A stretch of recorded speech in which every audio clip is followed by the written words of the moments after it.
Part 3 of this conversation.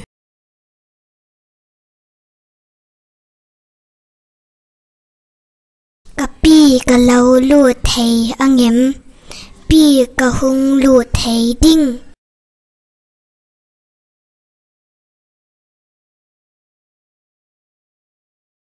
O theye lau lut ro, o theye hung lut ro.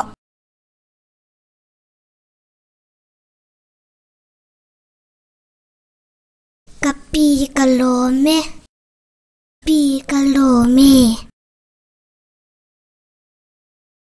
Chan pui thei na che kanayem, chang pui thei na che kanayam.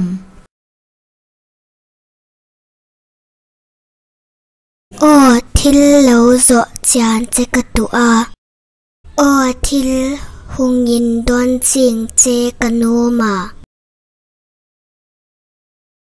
Ole ishiat do chumin zot la, ole ishi num chumin don la.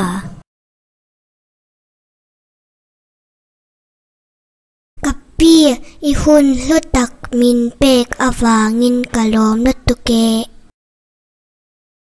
Pi I hun la tak imi pek len kalom talu.